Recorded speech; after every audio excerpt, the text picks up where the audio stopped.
Single dad woke up to find his female CEO boss wearing his shirt after the company party. "We need to talk about last night," she said. What she revealed next changed everything. The coffee cup trembled in her hands as she stood in his kitchen, wearing his flannel shirt like it belonged to her. Rochelle Kincaid, the billionaire CEO who could buy and sell his entire neighborhood without blinking, looked at Garrett Holloway with eyes that held something between fear and desperation. "We need to talk about last night," she said, her voice barely above a whisper. Garrett felt his heart slam against his ribs. Last night. The company party. The balcony. Bradford Hayes with his hands on her. The security guards dragging him out. And then nothing. A blank space where his memory should be. "I don't remember," he admitted, his voice rough from sleep. "I remember the party. I remember Bradford. I remember getting kicked out. But after that, it's all blank." She set the coffee cup down slowly, deliberately, like she was trying to steady herself. "You don't remember following me to the parking garage. You don't remember me breaking down in front of you for 20 minutes while you just stood there in the rain and let me fall apart." His stomach dropped. "I brought you here. You saved me," she said, and a tear slid down her cheek. "Not just from Bradford. You saved me from going back to that empty penthouse where I would have spent all night wondering if I deserved what he tried to do to me." From down the hallway came a small voice. "Daddy, who are you talking to?" Garrett turned to see his 8-year-old daughter Piper standing in the doorway, blonde hair sticking up in every direction, clutching her stuffed rabbit. Her blue eyes, so much like her mother's, went wide when she saw Rochelle. And that was the moment everything changed. The moment a struggling single father, a powerful CEO, and a little girl who'd lost her mother became something neither Garrett nor Rochelle could have predicted. This is their story, and if you think you know how it ends, I promise you, you have no idea what's coming. But to understand how we got here, to this impossible morning with a billionaire in a maintenance worker's kitchen, we need to go back. Back to who these people were before fate threw them together. Back to the broken pieces they were both carrying. Back to the night that changed absolutely everything. Let me take you there.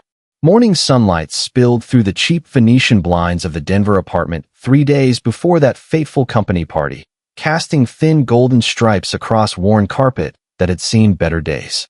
Garrett Holloway woke on the futon in his living room, neck stiff from another night of sleeping at an angle that would make any chiropractor weep. The springs in this thing had given up months ago, but replacing it meant choosing between a new futon or Piper's school supplies. That wasn't even a choice. He sat up slowly, every muscle in his back protesting. 36 years old, and he felt twice that age. 3 years of working himself into the ground would do that to a man. 3 years of single parenting. 3 years of surviving instead of living. From the bedroom, he could hear Piper singing to herself.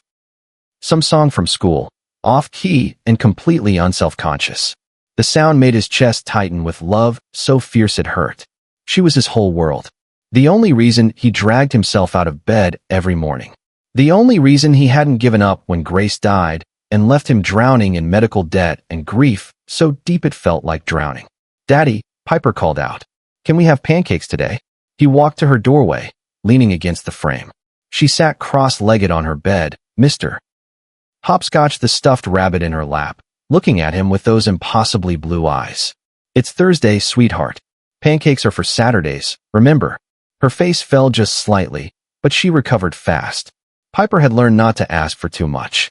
8 years old, and already she understood that money was tight, that daddy worked all the time, that they had to be careful. It broke his heart that she knew these things. "But you know what?" he said, making a snap decision that would probably mean skipping lunch himself tomorrow. "I think we can make an exception.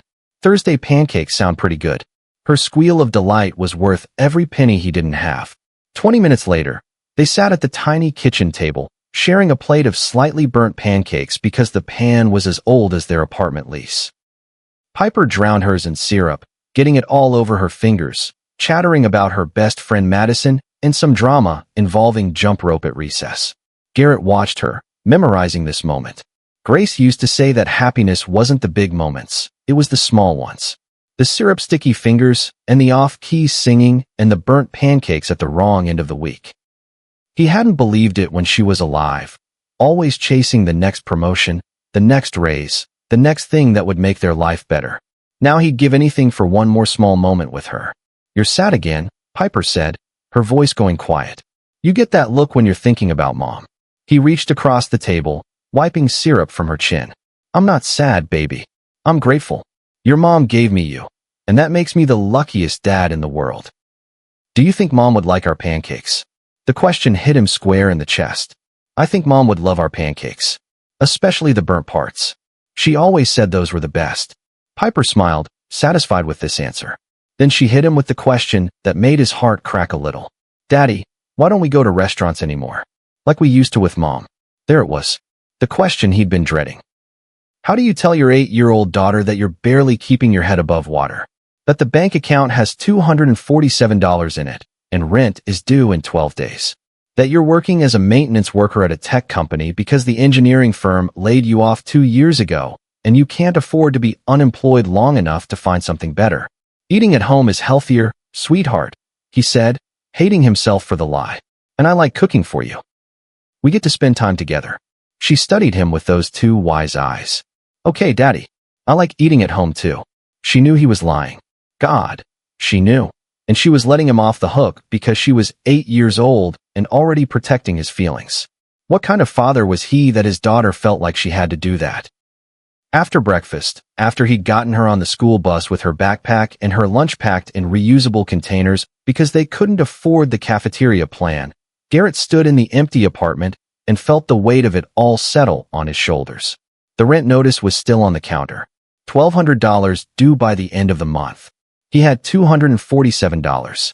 His next paycheck from Kincaid Dynamics was $380 after taxes. Even if he picked up every overtime shift available, he'd be short. Again, his phone buzzed. A text from his supervisor at Kincaid. "Mandatory company event this Saturday. Annual gala. All employees expected to attend. Business formal." Garrett stared at the message, anger flaring hot in his chest. Mandatory. Like he had time to waste at some corporate party where executives patted themselves on the back for being successful. Like he had a suit that still fit properly. Like he belonged in that world at all. But mandatory meant mandatory. And he couldn't risk his job. Not when it was the only thing standing between him and complete financial collapse.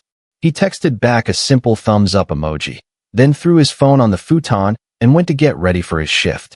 Kincaid Dynamics occupied a gleaming tower in downtown Denver, all glass and steel, and the kind of modern architecture that screamed money.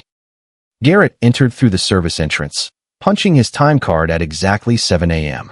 The facilities department was in the basement, far away from the executive suites and the innovation labs and all the places where the real work of the company happened. His work was invisible, fixing the toilets that overflowed, changing light bulbs in conference rooms, responding to maintenance requests from employees who never looked him in the eye.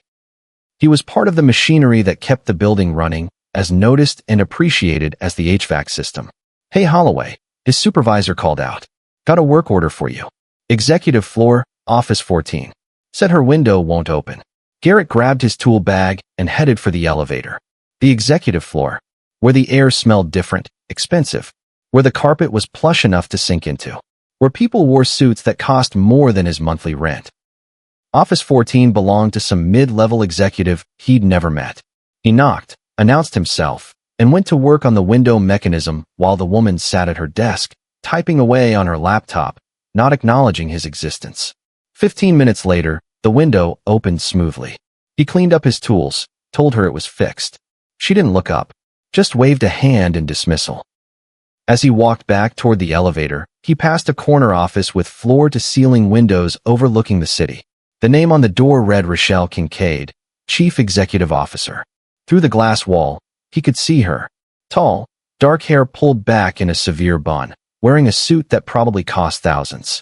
She was on the phone, pacing, her free hand gesturing sharply. Even from here, even through glass, she radiated power. The kind of person who'd never had to worry about rent. Who'd never burned pancakes in a cheap pan. Who lived in a completely different universe than him. She turned suddenly, and for just a second, their eyes met through the glass. Garrett looked away immediately, feeling like he'd been caught doing something wrong. He hurried to the elevator, punched the button for the basement, and tried to forget the brief flash of eye contact with a woman so far out of his league she might as well be on another planet. What he couldn't know, was that Rochelle Kincaid had stopped mid-sentence in her phone call, watching the maintenance worker disappear into the elevator.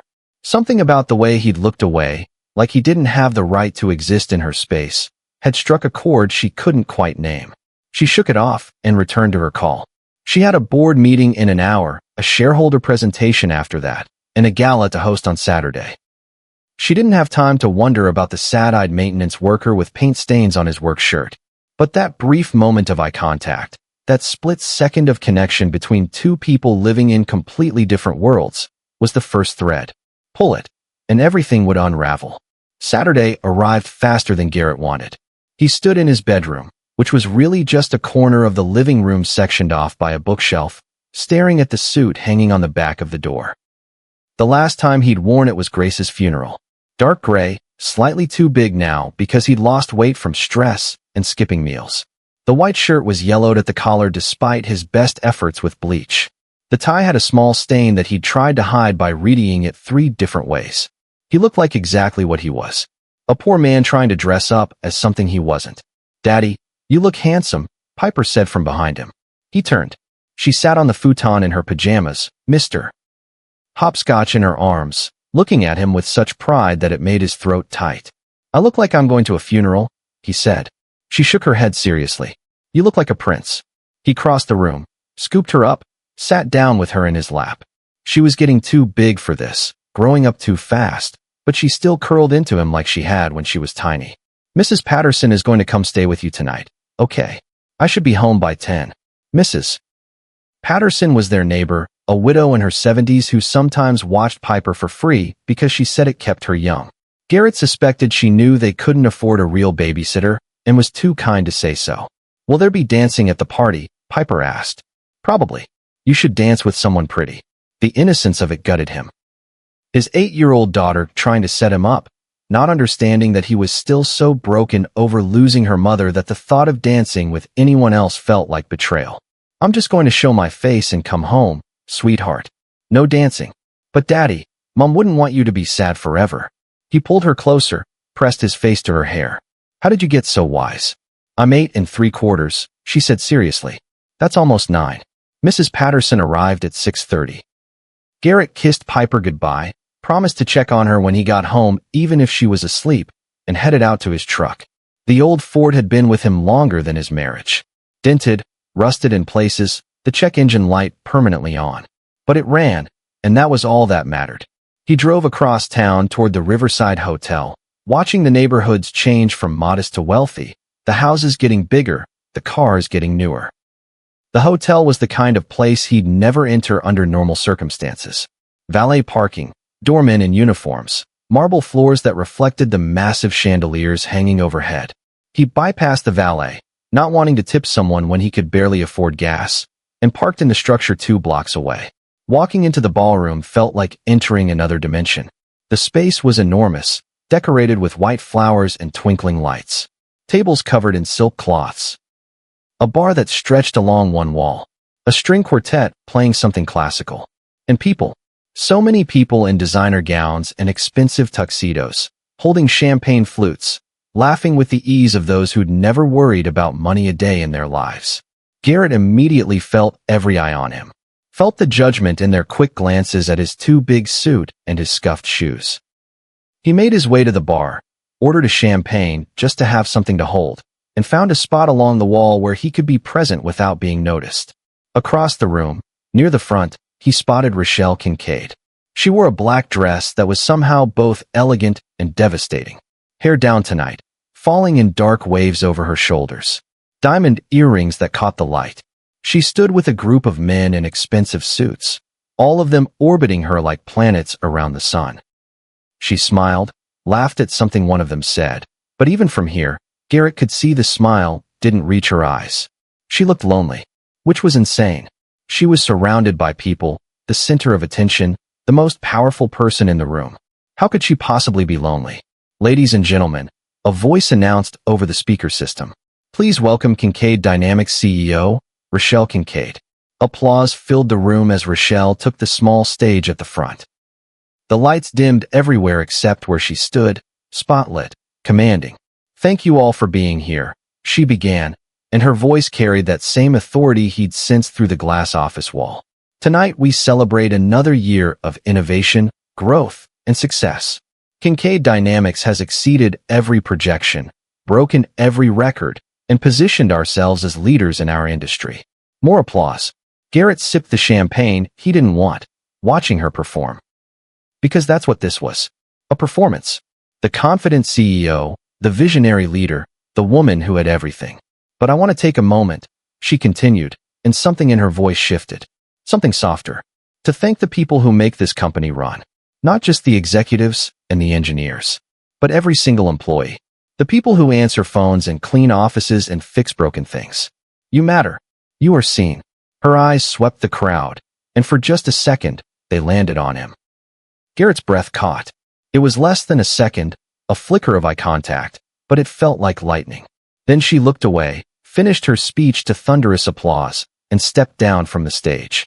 The quartet started playing again. Conversation resumed. Garrett set his barely touched champagne on a passing tray and decided he'd been here long enough to count as attendance. He'd slip out, go home to Piper, forget this whole uncomfortable evening. He was halfway to the exit when he heard it. "Come on, Rochelle. Don't be difficult." The voice came from the balcony. Male, smooth, with an edge that made Garrett's instincts flare. He shouldn't look. It was none of his business. These people and their drama existed in a world he wasn't part of. But something in that voice, that edge, made him change direction. The balcony was accessible through tall glass doors, partially open to let in the cool night air. Garrett stepped closer, staying in the shadows, and saw them. Rochelle stood near the railing, her back to the door. A man in an expensive tuxedo stood too close to her, his hand on her arm. Silver hair, probably mid-50s, with the kind of face that had been handsome once but had soured with age and entitlement. "I need to get back inside," Rochelle said, her voice tight. "We can discuss the quarterly reports on Monday." "Why wait until Monday?" the man said. His hand slid from her arm to her waist. "We could discuss it over drinks. My sweet. Just you and me." She stepped back, breaking contact. "Bradford, that's inappropriate." "Inappropriate," he repeated and laughed. It was not a kind sound. "I've invested $50 million in this company, Rochelle. I sit on your board. I've earned the right to a private conversation." "This isn't a conversation," she said, and Garrett could hear the fear creeping into her voice. "Please let go." But Bradford didn't let go. He pulled her closer. "Don't be a tease. After all I've done for you. After all I've invested. You owe me. I don't owe you anything." Her voice was quieter now, smaller, like she was disappearing inside herself. Garrett had heard that tone before. Grace, in the hospital, when the doctors gave her bad news and she'd shrink into the bed like she could make herself small enough to escape. "No," Rochelle said again, barely a whisper. Something inside Garrett snapped. He didn't think. Didn't consider consequences or job security or the fact that he was about to put his hands on a billionaire. He just moved. The balcony doors swung open under his hands. Bradford and Rochelle both turned, startled. "Step back," Garrett said. His voice was calm, level, but it carried weight. The weight of a man who'd grown up protecting things that mattered. Bradford's eyes narrowed. "Who the hell are you?" "Someone who heard the lady say no." "This is a private conversation," Bradford said, his hand still on Rochelle's waist. "You need to leave. Now." Garrett took one step forward. "The only person leaving is you. Take your hands off her." For a moment, Bradford looked like he might refuse. But something in Garrett's eyes, some absolute certainty that he would follow through on the unspoken threat, made him release Rochelle and step back. "Do you have any idea who I am?" Bradford said. "Tians now." His voice rising. Rochelle stood I'm frozen, Bradford Hayes. her eyes wide. "I own 20% of this them like company. she couldn't process I could buy and what was sell happening. you 1,000 times Bradford's over. face went I don't purple care with if you own the rage. whole state. "You just made Garrett the said. biggest mistake You put of your hands life." on someone who He told pulled you out his no. phone, dialed. "Yes, this is Bradford Hayes. I need security at the east balcony immediately. We have an employee assaulting a board member." Garrett felt his stomach drop. Assaulting. That's how this would be spun. The maintenance worker attacking the shareholder. His word against a billionaire's. But he didn't move. Didn't back down. Just stood there, between Bradford and Rochelle, waiting for whatever came next. Security arrived within minutes. Two large men in suits, moving with purpose. "This man assaulted me," Bradford said immediately, pointing at Garrett. "I want him removed from the premises and terminated. Effective immediately." The security guards looked at Garrett. "Sir, you need to come with us." Garrett nodded slowly. Looked at Rochelle one last time. She hadn't said a word. Just stared at him with those wide, shocked eyes. "I'm sorry," he said to her. "I hope you're okay." Then he let security escort him out. They took him through the service corridors, away from the party, away from the people who would gossip about this for weeks. Down in the service elevator, through the loading dock, out into the alley behind the hotel. "You're lucky Mr. Hayes isn't pressing charges," one of the guards said. "But you're done at Kincaid. Don't bother showing up Monday." Garrett didn't respond. Just walked away, into the cool Denver night, his hands shaking with adrenaline and the dawning realization of what he'd just done. He'd lost his job. The only income keeping him and Piper afloat. For what? For a woman who didn't even know his name. For doing the right thing. Grace's voice in his head, from one of their last conversations. "Promise me you'll teach Piper that some things matter more than being safe. That standing up for people who need it is worth the cost." He'd promised. And now he'd paid. Garrett walked the 2 blocks to the parking garage in a daze. Got in his truck. Sat there with his hands on the steering wheel, trying to figure out how he was going to explain to Piper that Daddy didn't have a job anymore. Rain started to fall. Soft at first, then harder, drumming on the roof of the truck. The parking garage lights flickered, struggling against the storm. He should go home. Face Mrs. Patterson. Face Piper. Start figuring out his next move. But he just sat there, paralyzed by the weight of it all. Then he heard footsteps. Running. Someone running through the rain. He looked up. Rochelle Kincaid stood outside his truck, her black dress soaked through, mascara running down her cheeks, hair plastered to her face. She was shaking. From cold or fear or shock, he couldn't tell. Garrett rolled down his window. "Miss Kincaid, what are you doing?" "Please," she said, and her voice broke on the word. "Please don't leave. I don't work for you anymore. I don't work for anyone anymore. I know. I'm sorry. I'm so sorry." She pressed her hands to her face, and he realized she was crying. Not delicate tears, but deep, wrenching sobs that shook her whole body. "Nobody's ever. You didn't even know me. Why would you? I don't understand." Garrett turned off the engine. Sat there in the rain, watching a billionaire CEO fall apart in front of him. "Because it was the right thing to do," he said simply. That made her cry harder. She sagged against the truck, like her legs wouldn't hold her anymore. He got out, rain immediately soaking through his funeral suit. "Miss Kincaid, let me call you a car. Get you home." "No," she said sharply. Then, softer. "No, I can't. I can't go home. All those rooms. All that space. I can't be alone. Not tonight. I can't." She looked up at him, her eyes desperate. "I know this is insane. I know you have every reason to hate me right now. But please, please don't leave me alone." Garrett stood in the rain, looking at this woman who had everything and nothing all at once. Knew he should walk away. Knew getting involved further was a terrible idea. But he thought of Grace. Thought of Piper. Thought of all the times he'd needed help and someone had been there. "My place isn't much," he heard himself say. "But you'll be safe there." The relief that crossed her face was so profound it hurt to see. "Thank you," she whispered. "Thank you." They drove through Denver in silence, Rochelle in the passenger seat of his beat-up truck, looking completely out of place. She'd stopped crying, but the tears had left tracks through her makeup. She stared out the window, hands clasped in her lap, shaking slightly. Garrett focused on the road, mind racing. He was bringing his former CEO to his tiny apartment, where Piper was asleep, where Mrs. Patterson would definitely have questions. This was insane. This was the worst decision he'd ever made. But he couldn't leave her alone in that parking garage, broken and scared. They pulled up outside his apartment building. The paint was peeling. The fence was crooked. Compared to what she was used to, this place must look like a slum. "I know it's not much," he started. "I've lived in worse," she said quietly. "You'd be surprised." He led her up the stairs to the second floor, unlocked his door as quietly as possible. Mrs. Patterson was asleep on the futon, the TV playing softly. Piper's door was closed. "Mrs. Patterson," he said gently, touching her shoulder. She woke with a start, saw him, then saw Rochelle behind him. Her eyebrows shot up, but to her credit, she didn't ask. "Everything okay with Piper?" Garrett asked. Perfect angel as always, Mrs. Patterson said, gathering her things. She gave Rochelle a curious look, but just patted Garrett's arm. See you tomorrow, dear. After she left, Garrett turned to find Rochelle standing in the middle of his tiny living room, looking around at the mismatched furniture, the worn carpet, the toys in the corner that Piper had forgotten to put away. I'll get you some dry clothes, he said, and the bedroom is yours. I'll take the futon. You don't have to give up your bed. It's my daughter's room. She's got the only real bedroom. But she's 8. She won't mind the futon for one night. You need privacy. He went to the corner that served as his closet, found his warmest flannel shirt and a pair of sweatpants. This is all I have that might fit. Bathroom's through there. Rochelle took the clothes, her fingers brushing his. Thank you, Garrett. It was the first time she'd used his first name. He didn't remember telling it to her. She disappeared into the bathroom. He heard the water running. Checked on Piper, found her fast asleep with Mr. Hopscotch clutched to her chest.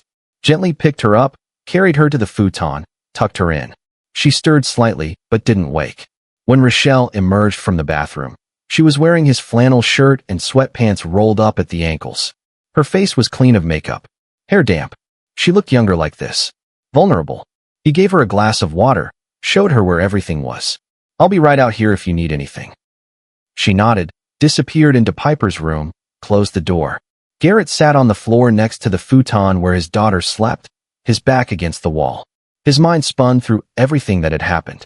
Lost his job. Brought home his CEO. Tomorrow he'd have to face reality. Have to figure out how to pay rent with no income. But tonight, he'd done the right thing. Twice. Grace would be proud. He must have dozed off because when he opened his eyes, pale morning light was filtering through the blinds. His neck ached from the angle he'd been sleeping at. Piper was still asleep on the futon. And then he smelled it. Coffee. He stood up, every joint protesting, and turned toward the kitchen. Rochelle Kincaid stood at his counter, wearing his flannel shirt, her hair slightly tousled, pouring coffee into his mismatched mugs. She looked domestic, like she'd been doing this for years. She turned, saw him, smiled. Good morning. Garrett's brain struggled to catch up. Miss Kincaid, what are you doing? Making coffee. And you can call me Rochelle. I think we're past formalities. You're making coffee. In my kitchen. Wearing my shirt. You left me lying in a pile of wet clothes last night, she said calmly. I found this on the chair. I hope you don't mind. He did mind. But not for the reasons he should. He minded because she looked too good in his shirt. Too comfortable. Too much like she belonged here. I can call you a car, he said. Your driver. Whoever. My driver's been waiting outside since 6 this morning, she said. But I wanted to thank you properly first. She poured coffee, handed him a cup. He took it automatically, still trying to process the surreal nature of this morning. Do you really not remember anything from last night? She asked softly. And that's when they had the conversation from the beginning. When she told him about following him to the garage, about crying on his shoulder, about him bringing her here, giving her his daughter's bed, making her feel safe. When Piper appeared in the doorway, clutching Mr. Hopscotch, stopping short at the sight of a stranger in their apartment. When Rochelle crouched down, introduced herself, won over his daughter with gentleness and genuine warmth. When they all ended up making pancakes together, flour everywhere, Piper chattering, Rochelle laughing, and Garrett watching these two people who shouldn't fit together somehow fitting perfectly. After breakfast, after Piper had gone back to her room to play, Rochelle and Garrett sat at the small kitchen table. The easy warmth of pancakes and laughter faded into something more serious. We need to talk about last night, Rochelle said. About Bradford. About what this means. Garrett looked at her. Really looked. Saw the fear she was trying to hide behind CEO composure. Tell me, he said. So she did. Told him that Bradford Hayes was the largest shareholder in Kincaid Dynamics. That he'd been making comments for years. Touches that lasted too long. Innuendos that made her skin crawl. But he was powerful and rich, and challenging him meant risking her company. Why didn't you report him? Garrett asked. She gave him a look that was half bitter, half resigned. To who? The board that he sits on. HR that reports to the board. I'm the CEO, but I'm not untouchable. Especially not against a man who can throw $50 million around. So he just gets away with it. He always has. Her voice cracked slightly. Until you. Garrett set down his coffee cup. What are you going to do? I'm going to fire him, she said, and there was steel in her voice now. I'm going to remove him from the board. Buy out his shares. Make sure he can never do this to anyone else. That's going to cost you $240 million. Give or take. She met his eyes. I'm liquidating my personal portfolio on Monday. It's worth it. He stared at her. You're serious. Completely. But I need your help. My help. I'm a maintenance worker who just got fired. You're a witness, she said. You saw what happened on that balcony. I need you to testify. At the board meeting. In front of everyone. Garrett's stomach dropped. You want me to go up against a billionaire? In a room full of people who'd like nothing better than to see me disappear. I can't do this alone, Rochelle said, and her voice went soft, vulnerable. Please, Garrett, stand with me. The way you did last night. He thought about Piper. About the promise he'd made to Grace. About teaching his daughter that some things matter more than being safe. Okay, he said. I'm in. The relief on her face was profound. Thank you. Her phone buzzed. She glanced at it, sighed. My driver's getting anxious. I should go. She stood, and Garrett walked her to the door. She'd changed back into her dress from the night before, still slightly damp, wrinkled, but she wore it like armor. At the door, she paused. What's your name? Your full name. Garrett Holloway. Garrett Holloway, she repeated slowly, like she was memorizing it. I won't forget. She left. The door closed behind her, and Garrett stood there, staring at that closed door, wondering what the hell he'd just agreed to. Piper peeked out from her room, backpack on. Is that lady your girlfriend? No, sweetheart. She's just someone I helped. Piper tilted her head, studying him with those two wise eyes. I think she likes you. Why would you think that? Because she looks at you the way you look at pancakes. Garrett couldn't help it. He laughed. Like I want to eat her. Like she makes you happy, Piper corrected seriously. He scooped his daughter up, spun her once. You're too smart for your own good. That afternoon, after dropping Piper at a playdate, Garrett sat in his apartment staring at his phone. He should be job hunting, sending out resumes, panicking about money. Instead, he was watching the news. Breaking news, the anchor said. Kincaid Dynamics CEO Rochelle Kincaid survived an alleged assault at a company gala last night. Sources say a staff member intervened, pulling her from a dangerous situation with board member Bradford Hayes. The screen shifted to footage of Rochelle outside Kincaid headquarters, microphones shoved in her face. Can you confirm the assault allegations? A reporter shouted. I can confirm that an incident occurred, Rochelle said, her voice calm and professional. And I can confirm that an employee showed tremendous courage in protecting me. I will be addressing this with my board. Was it sexual in nature? Another reporter yelled. Rochelle's jaw tightened. It was inappropriate. That's all I'm saying at this time. Are you involved with the employee who helped you? That question made her pause. For just a second, something flickered across her face. Then the mask was back. The employee who helped me demonstrated the kind of character and integrity that I wish everyone possessed. I'm grateful to him. That's all. But the reporter persisted. There are rumors you were seen leaving with him. That you spent the night together. I'm not going to dignify that with a response, Rochelle said coldly. This story is about holding a predator accountable, not about manufacturing scandal. She walked away, ignoring the shouted questions. Garrett turned off the TV, his hands shaking. This was getting big. Bigger than he'd anticipated. By Monday, everyone would know his name. Everyone would be asking questions. His phone rang. Unknown number. He almost didn't answer. Hello. Mr. Holloway, this is Leona Voss. I'm the COO of Kincaid Dynamics. Ms. Kincaid asked me to reach out. Garrett's stomach clenched. About my termination. Actually, no. You haven't been terminated. Security acted without authority. Your position is secure. I don't understand. Ms. Kincaid made it very clear that you were protecting her from assault. Any termination would be wrongful, and we'd face a lawsuit we'd lose spectacularly. So you're still employed. And she'd like to see you Monday morning. Her office. 8 a.m. To discuss the board meeting. Among other things, Leona said, and there was something knowing in her voice. She likes you, Mr. Holloway. I've worked with Rochelle for 15 years. I've never heard her talk about anyone the way she talks about you. I barely know her. Maybe that's why. Leona paused. Look, I'm going to be straight with you. Rochelle Kincaid is the most brilliant, driven, lonely person I've ever met. She's built an empire, but she has no one. No family worth mentioning. No real friends. Just people who want things from her. And then you show up, expect nothing, ask for nothing, and protect her anyway. Do you have any idea how rare that is? I was just doing the right thing. Exactly, Leona said. See you Monday, Mr. Holloway. She hung up. Garrett sat there, phone in hand, trying to process. He still had a job. Rochelle wanted to see him. The board meeting was happening. And somewhere in the middle of all this chaos, he'd gone from invisible maintenance worker to something he didn't have a name for yet. Monday morning arrived too fast. Garrett stood outside Rochelle's office at 7:55 a.m., wearing his work uniform because he didn't have another suit. The executive floor felt even more intimidating than last time. Every person who passed looked at him with curiosity. Word had spread. Everyone knew who he was now. At 8 exactly, Rochelle's assistant, a sharp-eyed woman in her 40s, gestured him in. Mr. Holloway, she's expecting you. He entered the massive corner office. Rochelle stood at the windows, looking out over Denver.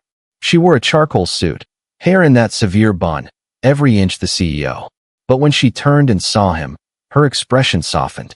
Garrett, thank you for coming. You asked. A small smile. Not many people do what I ask just because I asked. I'm not most people. No, she said softly. You're not. She gestured to the conference table where documents were spread out. The board meeting is at 9. Bradford will be there. So will my lawyers, HR, and 3 board members I trust. And me. And you. She met his eyes. I'm going to present security footage from the balcony, along with witness testimony. Yours and mine. Then I'll formally request his removal and present my buyout offer. What if they say no? Then I threaten to go public with everything. She pulled out another folder, handed it to him. I had investigators working all weekend. Bradford's done this before. 3 women, all settled with NDAs and payouts. 16 million total. Garrett opened the folder, scanned the documents. His stomach turned. Jesus. If the board chooses him over basic human decency, Rochelle said, her voice hard, I'll release this to every major news outlet. I'll burn my own company down before I let him win. She meant it. Every word. What do you need me to do? He asked. Just tell the truth. She stepped closer, close enough that he could smell her perfume. Expensive. Delicate. Don't embellish. Don't minimize. Just be you. That's it. That's everything. You're the only person in that ballroom who saw what happened and cared more about my safety than Bradford's money. The weight of that settled over him. For the next hour, they prepared. She walked him through every possible question, every angle Bradford's lawyers might take. She was meticulous, brilliant, and absolutely terrified underneath the professional veneer. At 8:45, she stood. It's time. Garrett followed her to the boardroom. Massive table. Leather chairs. Expensive art. 11 people already seated. And at the far end, Bradford Hayes. Silver hair perfectly styled. Sharp smile in place. His eyes landed on Garrett and went cold. Rochelle, Bradford said smoothly. Why is facilities here? Did something break? A few board members chuckled.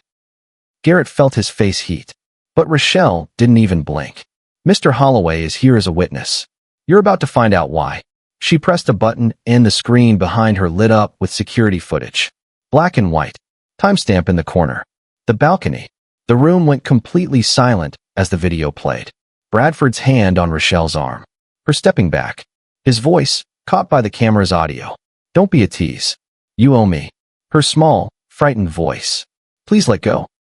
Bradford pulling her closer. After all I've invested. And then Garrett, stepping between them. When the video ended, you could have heard a pin drop. Rochelle turned to face the board, her voice steady and cold. Had to physically intervene. Bradford Hayes sexually harassed me at a company function. This is ridiculous. When I said no, he ignored. We were having a conversation. Mr. Holloway H. You told me I owed you, Rochelle said, her words like cut glass. You put your hands on me after I asked you to stop. That's not conversation. That's assault. This is a setup, Bradford sputtered. She's fabricating this to remove me from the board. Really, Rochelle said. She slid the folder across the table. Then explain these. 3 prior accusations. 3 settlements. 16 million paid to keep women silent. The board members opened the folder. Faces changed. Shock. Disgust. Anger. My client denies, Bradford's lawyer started. I don't care what he denies, Rochelle interrupted. I'm invoking the morality clause in our shareholder agreement. Bradford Hayes is removed from this board effective immediately. I'm buying out his shares at market value. $240 million. The money's already in escrow. You don't have that kind of capital, Bradford said. I liquidated my personal portfolio this morning, Rochelle said calmly. You're done, Bradford. The room erupted. Lawyers shouting. Board members arguing. Bradford threatening lawsuits. Through it all, Rochelle stood perfectly still, perfectly calm. Then Kelsey Brennan, a woman in her 60s who'd been on the board for decades, raised her hand. The room quieted. I've been in this industry 35 years, Kelsey said. I've been in Rochelle's position more times than I can count. And every single time, men like Bradford got away with it because we were too afraid to fight back. She looked directly at Rochelle. Not today. I vote to remove Bradford Hayes and accept Ms. Kincaid's buyout offer. Second, another voice called. Third, one by one, every board member voted yes. Even Bradford's allies, faced with video evidence and prior settlements, abandoned him. By 9:45, Bradford Hayes was being escorted from the building by security. He stopped next to Garrett on his way out. This isn't over, he hissed. Garrett met his eyes, didn't flinch. Yeah, it is. After Bradford was gone, the board filed out, leaving Rochelle alone in the conference room. Garrett found her sitting in her chair, shaking so hard the table rattled. He knelt beside her. Hey, you did it. It's over. I ruined him, she whispered. I just destroyed a man's career. You held him accountable, Garrett corrected. There's a difference. What if I'm wrong? What if I? You're not wrong. Those other women know what they experienced. This isn't revenge. It's making sure he can't do it again. She crumpled forward and Garrett caught her. She cried into his shoulder, deep sobs that sounded like they'd been buried for years. He held her, this powerful woman who'd just brought a predator to his knees, and thought about Grace's last words. Don't let Piper grow up in a world where men like that win. You did good, he whispered into Rochelle's hair. You did so damn good. They stayed like that for a long time, until her tears stopped, until her breathing steadied, until she pulled back, wiped her eyes, and looked at him with something that might have been hope. Thank you, she said, for standing with me. Always, he replied, and meant it. The fallout began almost immediately. By Tuesday morning, Bradford's allies had leaked their version of the story to every business outlet that would listen. Garrett's name was everywhere. His face, pulled from his employee badge photo, appeared on news websites alongside headlines that made his stomach turn. Mystery maintenance worker sparks corporate coup. Did Kincaid CEO remove board member over secret relationship? From janitor to power player, the man behind the scandal. Garrett sat in his apartment, scrolling through article after article, each one worse than the last. They dug into his background, found Grace's obituary, found his financial struggles. One particularly vicious piece suggested he'd orchestrated the whole thing to secure a payout from Rochelle. Gold digger in work boots, one commenter wrote. He saw a rich, lonely woman and played hero. Oldest trick in the book. His phone wouldn't stop ringing. Reporters, people from high school he hadn't talked to in 20 years suddenly wanting to reconnect.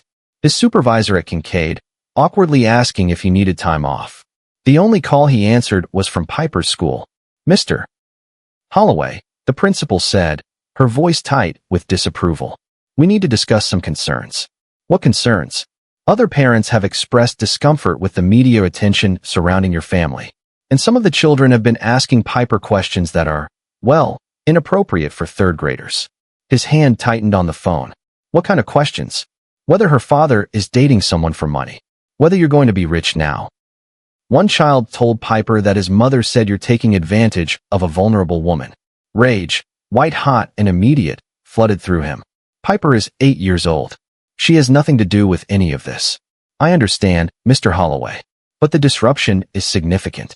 Perhaps it would be better if Piper stayed home for a few days. Until things calm down. You want me to pull my daughter out of school because other parents are gossiping. I'm suggesting it might be easier for everyone.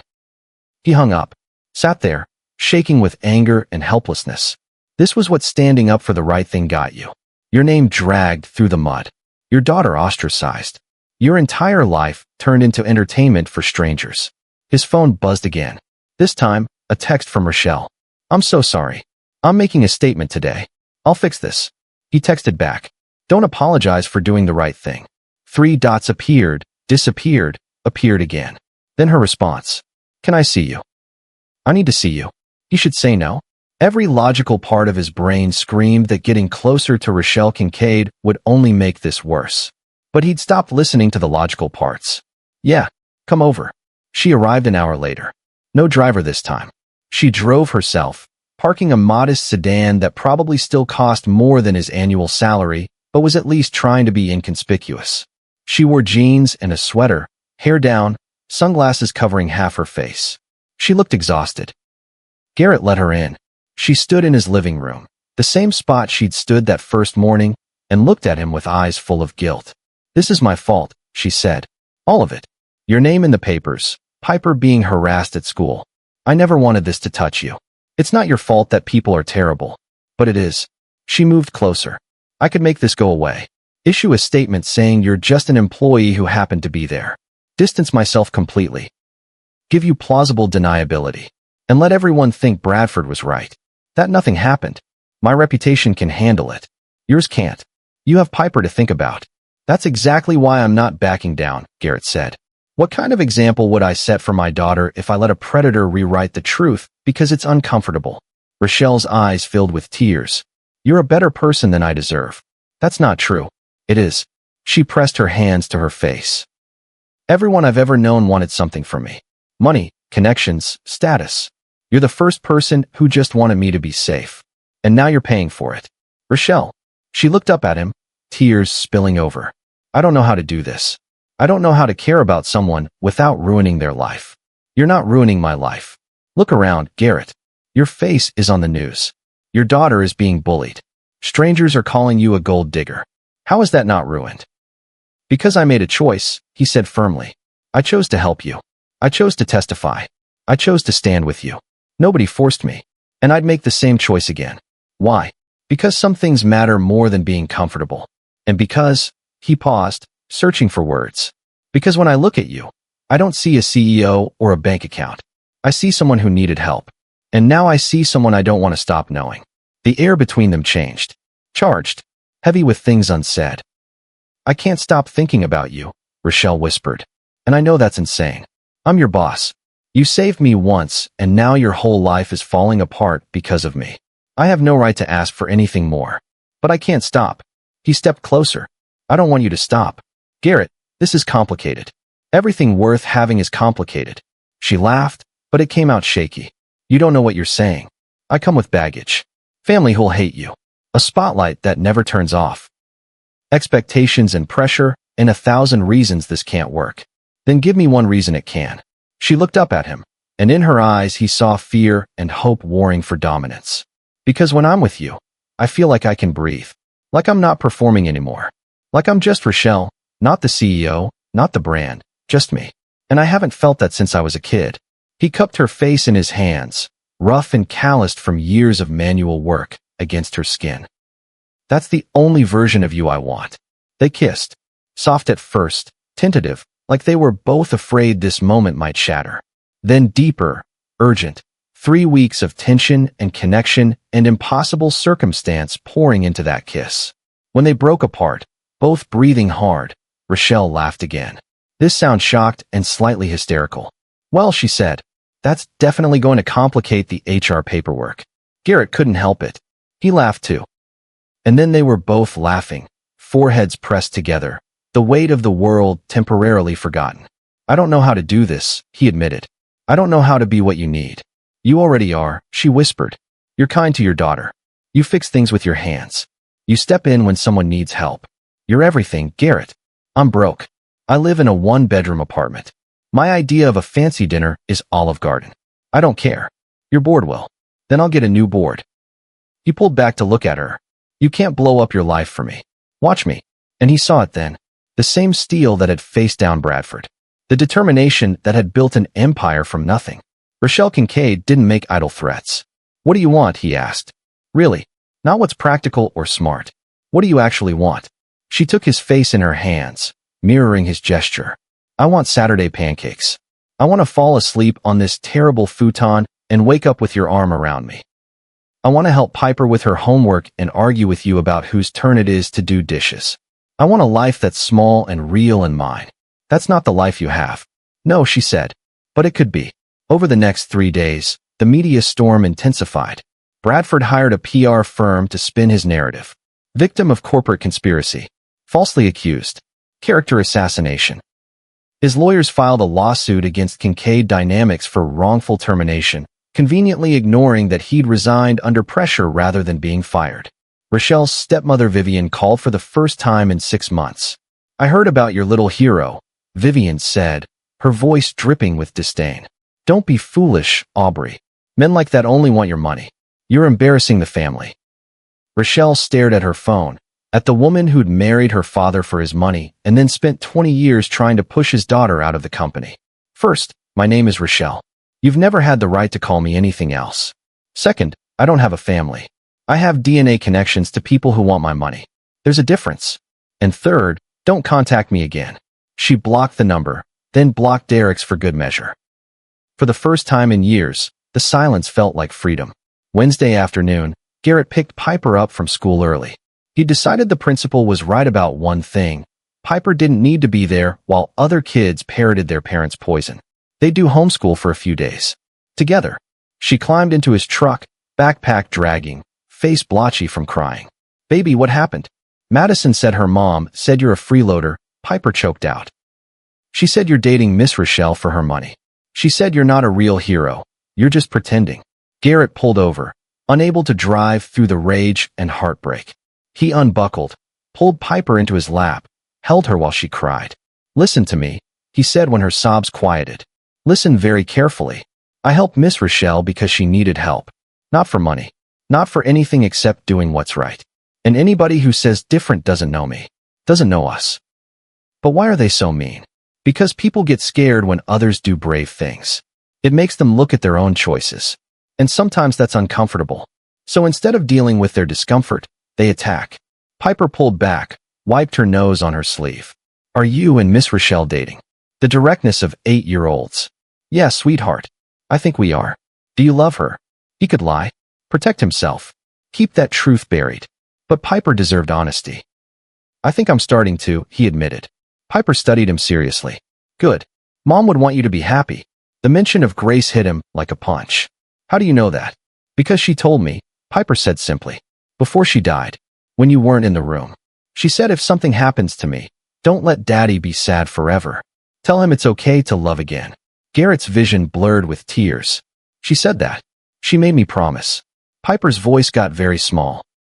"I've been waiting for you to find someone. I was starting to think you never would." He pulled her close again. This impossibly wise little girl who'd been carrying her mother's dying wish for 3 years. "I love you so much," he whispered. "I love you too, Daddy. And I like Miss Rochelle. She's nice. And she laughs at my jokes." Despite everything, he smiled.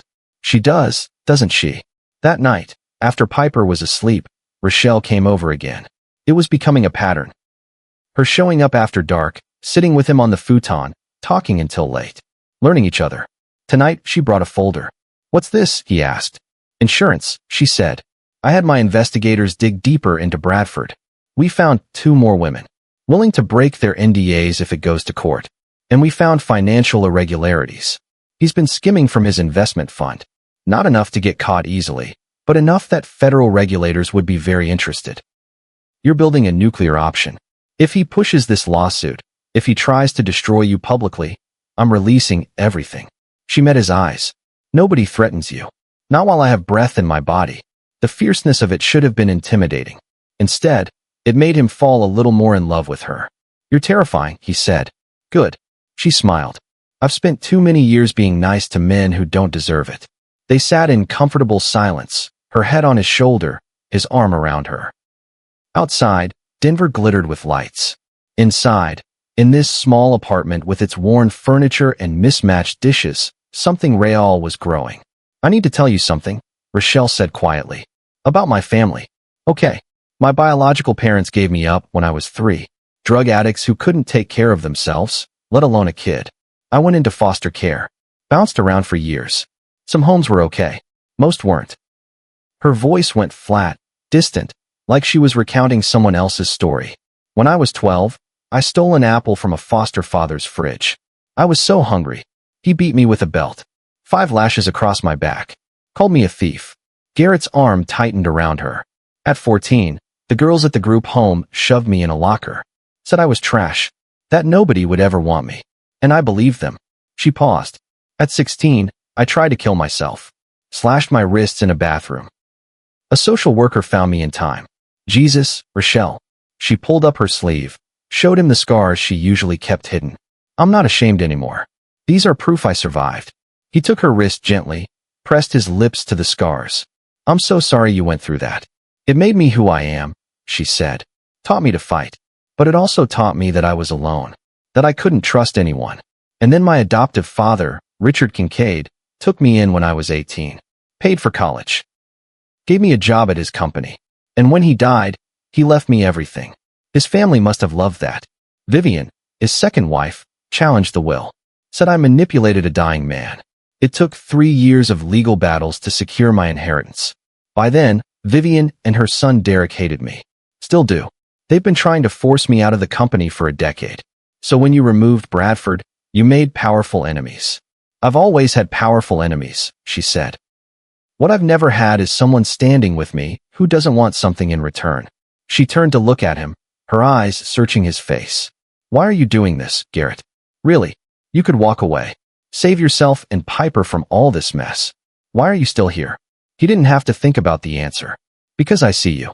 Not the CEO, not the money, not the empire.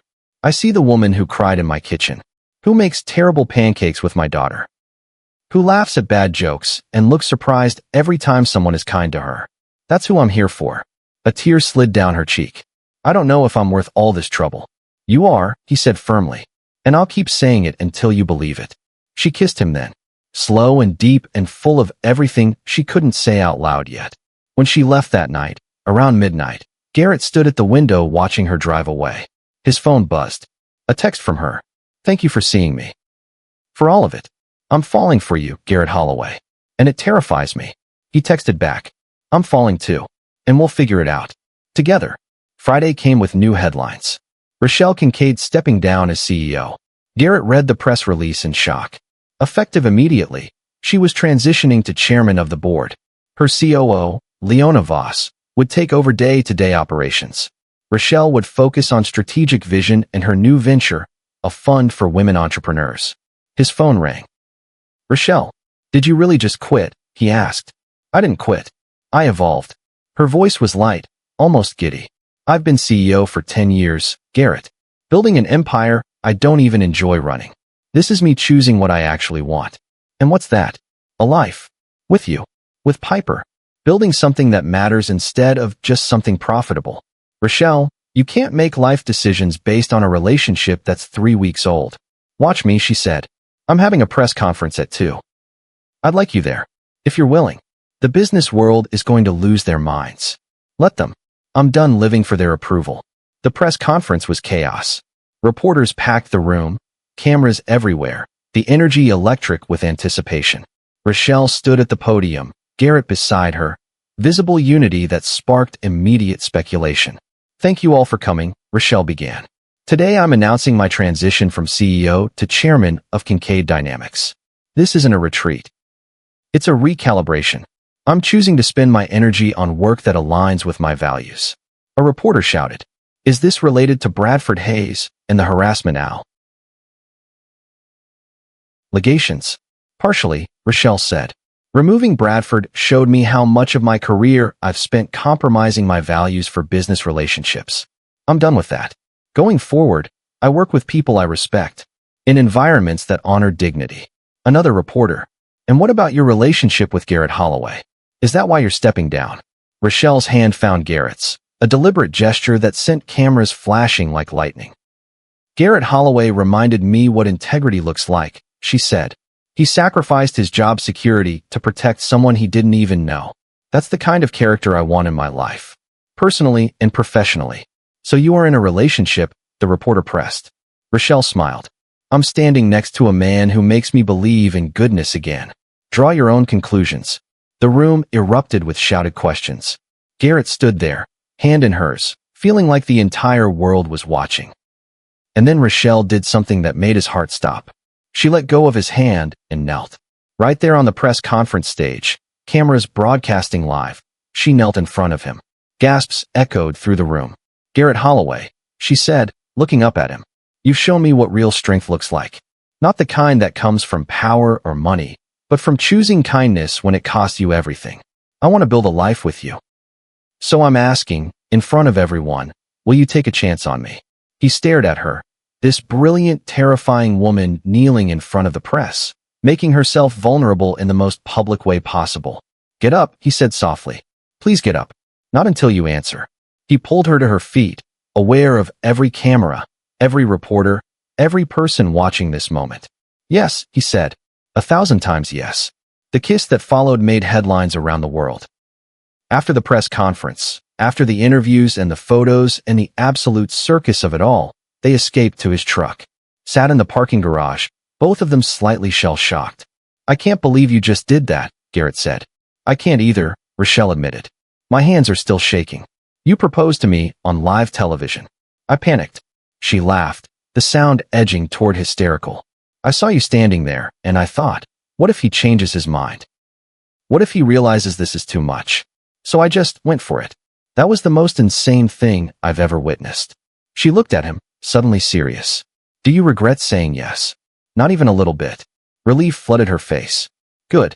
Because I meant every word. We're really doing this. Unless you want to back out. He took her hand, this woman who'd upended his entire life in the span of 3 weeks. I'm all in, Rochelle. Whatever comes next, we face it together. They sat there in the truck, holding hands, while the world spun outside. Somewhere, reporters were writing stories. Bradford's lawyers were preparing statements. Vivian was probably calling every board member she knew. But inside this truck, in this quiet moment, 2 broken people were choosing to heal together. And that was enough. The next 6 months were a whirlwind. Rochelle's new venture, the Catalyst Fund, launched to major acclaim. $50 million in initial capital, all focused on funding women entrepreneurs who'd been shut out of traditional financing. She hired a small team, ran it from a modest office, and came home energized instead of drained. Garrett took a job at a local construction firm. Better hours, better pay, and a boss who didn't care that his girlfriend was famous. He spent his days building instead of fixing, using his engineering degree for the first time in years. They moved in together. Not to Rochelle's penthouse. She sold that within a month, but to a 3-bedroom bungalow in a neighborhood where kids played in the streets. Piper got her own room, decorated exactly how she wanted. Rochelle got an office for the fund, and Garrett finally had a bedroom with a real bed. Piper adjusted better than anyone expected.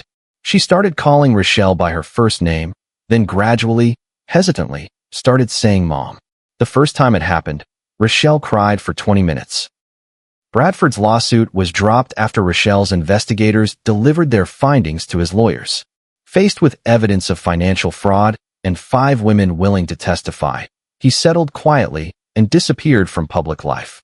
Vivian and Derek tried one last power play, attempting to rally shareholders against Rochelle's board position. It failed spectacularly when Leona, as new CEO, gave an interview praising Rochelle's vision and integrity. Life settled into something Garrett hadn't experienced in years. Routine, normalcy, happiness. Saturday pancakes became a tradition again. The 3 of them in the kitchen, flour everywhere, Piper adding too many chocolate chips, Rochelle laughing as she burned another batch. Weeknight dinners around the table. Homework help. Bedtime stories. The small, beautiful, ordinary moments that make up a life. And late at night, after Piper was asleep, Garrett and Rochelle would sit on the back porch, holding hands, watching the stars. Are you happy? He asked one night. She didn't answer right away. Just looked at him, this man who'd saved her in more ways than one. I didn't know I could be this happy, she finally said. I spent so many years thinking happiness was something I had to earn. That if I just worked hard enough, achieved enough, accumulated enough, then I'd deserve it. But this. She gestured at their modest house, their quiet street, their simple life. This is what I was searching for all along. No regrets about giving up the CEO position. None. I'm building something real now. Helping people who actually need it. Coming home to you and Piper. That's worth more than any empire. He pulled her closer, kissed her forehead. I love you, you know. I know, she said. And I love you. Both of you. More than I thought I was capable of loving anyone. They sat in comfortable silence. The kind that only comes when 2 people are completely at ease with each other. Garrett's phone buzzed. A text from Piper's room, because apparently 8-year-olds had texted their parents from 20 feet away now. Are you guys getting married or what? I want to be a flower girl. They both laughed. Rochelle looked at him, eyebrow raised. Should we tell her I already proposed? In the least traditional way possible. I'm not good at traditional. I've noticed. Another text from Piper. I can hear you laughing. That better mean yes. Rochelle took Garrett's phone, typed back. Yes. Start picking out a dress. The response was immediate. A string of celebration emojis that made them both laugh again. I guess we're really doing this, Garrett said. Scared. Terrified, he admitted. But the good kind of terrified. Me too. They planned the wedding for early spring. Small ceremony. Only people who mattered. No press. No business associates. No performance. Just family and friends in a small chapel Rochelle had found. Piper took her role as junior bridesmaid very seriously. She helped pick flowers, tasted cake samples with the gravity of a food critic, and gave opinions on everything from invitations to music. You know, Garrett said one evening while Piper showed them her 20th dress option. Grace would have loved this. You and Piper planning together. Rochelle's eyes got misty. You think so? I know so. She always wanted Piper to have strong women in her life. To see what strength and kindness look like together. I think about her sometimes, Rochelle admitted. Wonder if she'd approve of me. Of us. Garrett took her hand. She'd love you. Because you make Piper feel safe and seen. Because you make me happy. That's all she ever wanted. The wedding day arrived with perfect spring weather. Blue skies, warm sun, flowers blooming everywhere. The chapel was small and intimate, maybe 50 people total. No photographers except one friend with a camera. No elaborate decorations. Just simplicity and love. Garrett stood at the altar in a new suit, one he'd bought himself, that actually fit. His best man was Jake from the construction firm, a guy who'd become a genuine friend over the past months. The music started. Piper came down the aisle first, scattering flower petals with such seriousness that half the guests were fighting smiles. She took her place at the front, gave Garrett a thumbs up. Then Rochelle appeared. She wore a simple white dress, no veil, hair down in soft waves. She carried a bouquet of wildflowers. And she was crying before she even started walking. Their eyes met, and Garrett felt it again. That lightning strike of connection. That certainty that this impossible woman was meant to be his. She reached the altar, took his hands, smiled through tears. Judge Merrick, the kind-faced officiant Rochelle had found, began. We're gathered here to celebrate a love that was built on the rarest foundation. Genuine respect and sacrifice. He looked at them both. Do you, Garrett, take Rochelle to be your lawfully wedded wife? Garrett interrupted before he could finish. Yes, I do. Absolutely. Laughter rippled through the chapel. Well then, Judge Merrick said, smiling. Rochelle, do you? Yes, she said immediately. Forever. Yes. Then by the power vested in me. They kissed before he finished. More laughter, applause, the sound of joy filling that small space. When they broke apart, Piper ran up and hugged them both. Now we're a real family, she announced. We've always been a real family, Rochelle said, pulling her close. But now it's official. The reception was held at a local community center. Potluck style because Rochelle insisted, saying the best food came from people who cooked with love. Folding tables with homemade centerpieces. A playlist instead of a band. Real community instead of performance. Garrett gave Rochelle a wooden box during the toasts. She opened it to find a key. What's this? She asked. Key to the truck. The one from the night we met. I restored it. Figured it deserved to be part of our story. She burst into tears, clutching the key. You kept it. Some things are worth keeping, he said. Like us. Their first dance was to an acoustic guitar played by one of Rochelle's employees from the Catalyst Fund. They swayed together, Rochelle's head on his shoulder, both of them overwhelmed by the simple perfection of the moment. Halfway through, Piper ran over. Can I dance too? They pulled her between them, the three of them swaying together. Not traditional, not elegant, but absolutely perfect. Kelsey Brennan, the board member who'd stood with Rochelle, gave a toast that made everyone cry. I've known Rochelle for a decade, she said. I've seen her build an empire, face down predators, and change an entire industry. But I've never seen her happy. Not until Garrett. That's what love looks like. Not perfection. Just two people choosing each other every single day. Later, Rochelle gave her own speech. A year ago, she began, I had everything money could buy and nothing that mattered. Today I have a husband who sees me. A daughter who loves me. A life that's real. And I finally understand what success actually means. She looked at Garrett. It's not about accumulation. It's about connection. It's about who you become when you choose love over fear. The applause was thunderous. That night, they drove home in the restored truck. Piper asleep in the back seat, Rochelle's head on Garrett's shoulder, his hand in hers. Can you believe it? She murmured. How everything started from a storm. From an accident, he said. I thought I was just helping a stranger. You saved me. You saved me too. From a life of just surviving instead of living. We saved each other, she said. They pulled up outside their house, lights warm in the windows, home waiting for them. Ready to start our life? He asked. I already have, she said. This is it. This is everything. Inside, they carried Piper to her room, tucked her in with Mr. Hopscotch, stood together in the doorway watching her sleep. Thank you for sharing her with me, Rochelle whispered. She's ours now, Garrett said. You're her mom. The word still made Rochelle emotional. She'd never thought she'd be someone's mom. Never thought she'd have this kind of family.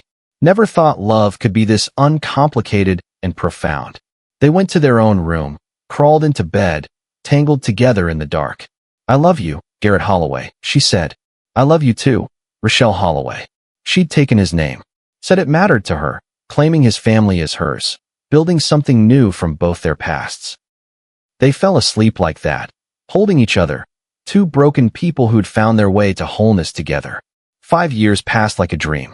The backyard barbecue was in full swing. Piper, now 13, was teaching her little brother Lucas how to throw a baseball.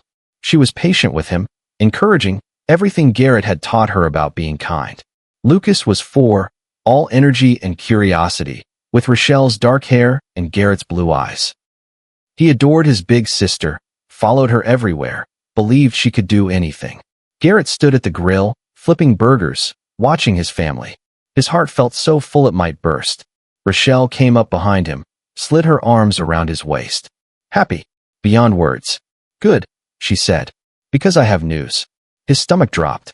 Please don't tell me you're pregnant again. She laughed. No, but I got a call from the governor's office. They want me to lead a task force on workplace harassment prevention. 3-year commitment, lots of travel, really high profile. He turned to face her. And I told them I'd talk to my family first. She looked nervous. What do you think? I think you should do it. I think you're exactly who the world needs. Even if it means less time at home. We'll make it work, he said.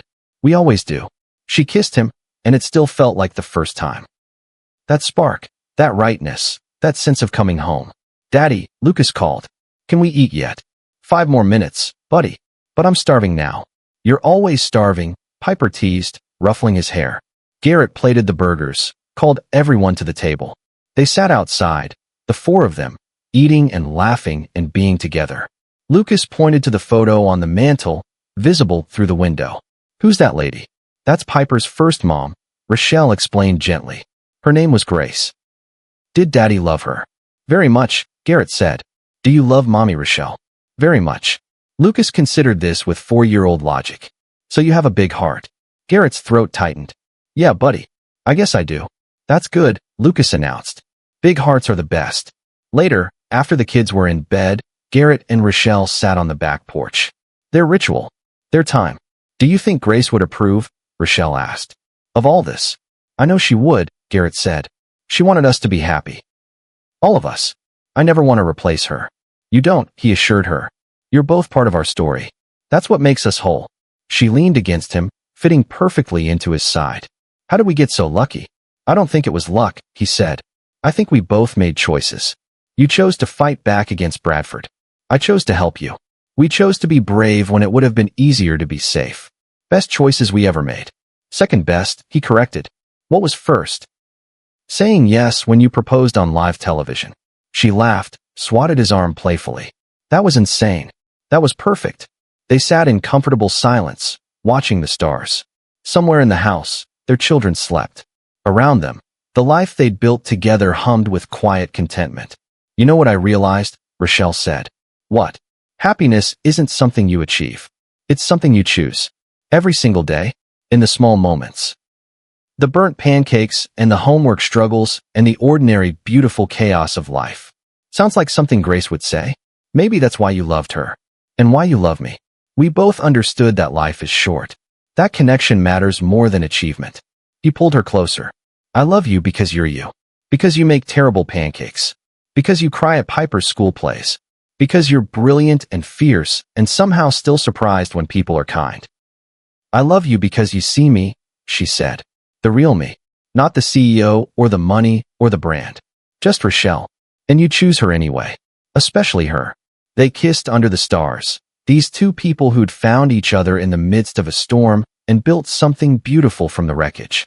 Monday morning, Rochelle stood before the governor's task force for the first time. 20 legislators, advocates, and survivors, all looking to her for leadership. Thank you for this opportunity, she began. 5 years ago, I was sexually harassed at a company event. I was powerful. I was wealthy. I was the CEO, and I still felt powerless. The room was silent, everyone listening. One person changed that, she continued. A maintenance worker named Garrett Holloway who believed I deserved dignity. Who chose what was right over what was profitable. Who taught me that real power isn't about money or status. It's about character. She looked around the room. This task force will change policies. But more importantly, we'll change culture. We'll teach that dignity isn't negotiable. That no means no, regardless of who's saying it or hearing it.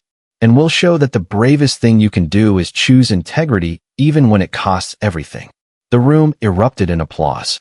Later, she texted Garrett. First meeting done. They loved it. Coming home soon. His response. We're making spaghetti. Lucas dumped an entire jar of sauce on the floor. It's chaos. Hurry home. She smiled at her phone. This messy, chaotic, beautiful life was everything she'd never known she needed. That evening, she walked into organized chaos. Lucas covered in tomato sauce. Piper trying to clean it up. Garrett laughing helplessly in the middle of it all. Mom, Lucas shouted, running to her with sauce-covered hands. We made dinner. I can see that, she said, scooping him up despite the mess. It looks delicious. Garrett met her eyes over their son's head. How was it? Perfect, she said. But this is better. They ate spaghetti at the kitchen table, sauce everywhere, laughter filling every corner. This was life. Not the boardrooms, or the headlines, or the empire building. This. Family. Love. Connection. After dinner, after baths and bedtime stories, after the kids were finally asleep, Garrett found Rochelle standing in their bedroom, looking at the photos on the dresser. One of Grace, smiling and vibrant and alive. One of their wedding day. One of all 4 of them last Christmas. 2 families, she said quietly, blended into one. He wrapped his arms around her from behind. Grace would love you, you know. Would love what you've done for Piper. For all of us. You think so? I know so. You're exactly the kind of strong, kind woman she wanted in our lives. Rochelle turned in his arms. I think about her sometimes. Thank her for loving you. For giving you Piper. For making you the man you are. She'd like that. They stood there, holding each other, honoring the past while embracing the present. What Grace taught me, Garrett said, is that love doesn't end when someone dies. It transforms. Make space for new people, Rochelle new possibilities. Both of us. And loving you doesn't diminish what I felt for her. The next morning, it just proves that my heart is bigger than I thought. She had a presentation at school. Someone who inspires you. Who'd you choose? Garrett asked. Both my moms, she said simply. Mom Grace, who taught me to be kind. And Mom Rochelle, who taught me to be strong. Rochelle's eyes filled with tears. Oh, sweetheart. Is that okay? Piper asked. Having 2 moms, I mean. It's perfect, Rochelle said, pulling her into a hug. It's absolutely perfect. That afternoon, Garrett got a call from a reporter. 5-year anniversary piece on the Bradford Hayes scandal. Would he comment? He almost said no. But then he thought about all the people still fighting. Still scared to speak up. Still believing that powerful men always win. Yes, he said. I'll comment. The interview was simple. Honest. He talked about seeing someone who needed help and choosing to act. About the cost, yes, but also about the rewards. About building a life with Rochelle and Piper and Lucas that was richer than any bank account. And what would you say to people facing similar situations? The reporter asked. People who see harassment or assault, but are afraid to intervene. I'd say the cost of staying silent is higher than the cost of speaking up, Garrett said. Yes, I lost my job temporarily. Yes, we faced backlash. But I gained a family. A purpose. The knowledge that I stood up for what's right. That's worth more than comfort. The article ran the next week.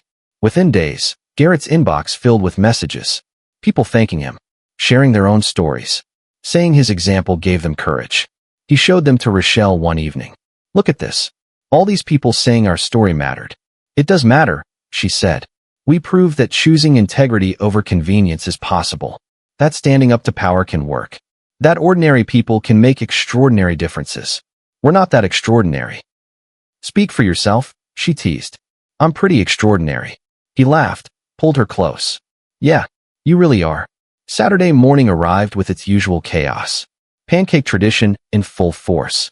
Lucas wanted chocolate chips and blueberries. Piper wanted plain. Rochelle burned the first batch as always. Garrett stood back, watching his family, and felt overwhelming gratitude. His phone buzzed. A video message from Leona at Kincaid Dynamics. He played it. Leona stood in front of a massive banner. The Holloway Initiative, it read. Protecting employees who speak up. Garrett, Leona said on the video. The board voted unanimously to establish this. Whistleblower protections, legal support, financial assistance for anyone who reports harassment or assault. We're funding it permanently. Because you showed us what courage looks like. The video ended. Garrett stared at his phone, overwhelmed. Rochelle looked over his shoulder, saw it, smiled. See, extraordinary. I just did what anyone should do. But most people don't, she said. That's what makes it extraordinary. Can I see? Piper asked. He showed her the video. She watched seriously, then looked up at him. Daddy, you're like a real superhero. I'm not a superhero, baby. I just try to do the right thing. That's what superheroes do, she said with 8-year-old certainty. Lucas toddled over. Daddy superhero. Rochelle laughed. Looks like you've been outvoted. They ate pancakes, syrup everywhere, laughter filling the kitchen. Outside, spring sunshine poured through the windows. Inside, a family built from broken pieces sat together, whole and happy in home. Later, Garrett stood on the back porch alone for a moment. Looked up at the blue sky, thought about Grace. Thank you, he whispered. For Piper. For teaching me to love. For telling me it was okay to love again. A breeze moved through the trees, warm and gentle. And Garrett chose to believe it was her answer. Her blessing. Rochelle joined him, slid her hand into his. What are you thinking about? How we got here. All the choices that led to this moment. Regrets. Not one. She leaned her head on his shoulder. Me neither. This messy, chaotic, beautiful life. It's everything I never knew I needed. They stood together, watching their kids play in the yard. Piper pushing Lucas on the swing, his delighted shrieks filling the air. You know what I realized, Garrett said. That night in the parking garage, when you were breaking down, when I decided to bring you home instead of leaving you alone. That wasn't just me saving you. That was the universe giving me a second chance at love. At family. At life. It gave us both a second chance, Rochelle said. To be seen. To be chosen. To build something real. And we did. We really did. This is the moment that matters most. Not the headlines, or the drama, or the public proposals. This. A Saturday morning. Pancakes and laughter and two people who chose each other, every single day, against all odds. If you've made it this far, thank you. Thank you for believing in stories that remind us of who we can be at our best. Thank you for believing that kindness isn't weakness. That vulnerability is strength. That love, real love, is worth every risk. Garrett Holloway woke up one Sunday morning to find his CEO boss in his kitchen wearing his shirt. It could have been a scandal. Could have been a disaster. Instead, it became a story about two broken people choosing to heal together. About a man who valued dignity over comfort. About a woman who valued character over convenience. About a little girl who reminded them both that hearts are big enough to love again. The lesson is simple. Love doesn't follow the rules we expect. Sometimes it comes from storms. Sometimes from strangers. Sometimes from the most unlikely places. But it always requires one thing. The courage to say yes when fear screams no. Garrett saved Rochelle from a predator at a company party. But she saved him from a half-lived life. And together, they built something neither could have created alone. A family. A purpose. A love that transformed them both. That's the real story. Not the CEO and the maintenance worker. But two humans who saw each other's value when the world tried to reduce them to labels. And in the end, that's what we all want. To be seen. To be chosen. To matter not for what we have or what we do, but for who we are. If this story touched you, if it made you believe in love again, if it reminded you that good people still exist, don't keep it to yourself. Share it. Comment below. Tell me where you're watching from. Or just say I'm with you, Mr. Hearthline, so I know this story resonated. Tell me which moment hit you hardest. Was it Piper reminding her dad not to close his heart? Was it Rochelle kneeling at the press conference? Was it the family they built from broken pieces? These stories matter because they remind us who we can be. That kindness isn't weakness. That vulnerability is strength. That choosing what's right over what's easy is always worth it. Hit that subscribe button. Turn on notifications.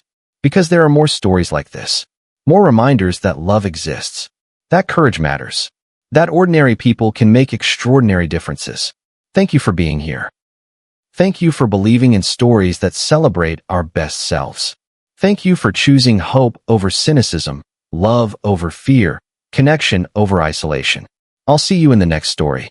Until then, remember this. You matter. Your choices matter. And the small acts of kindness you show to strangers might just change someone's entire life. Choose kindness. Choose courage. Choose love. I'm Mr. Hearthline, and this has been the story of two people who found each other in a storm and built a life in the sunshine. May we all be so brave. May we all be so lucky. May we all choose to see the value in others, especially when the world tells us to look away. Thank you for listening. Now go out there and be someone's Garrett. Be someone's Rochelle. Be the person who steps in when someone needs help. Be the person who chooses integrity over convenience. The world needs more of that. More of you. Until next time, I'm with you. Always.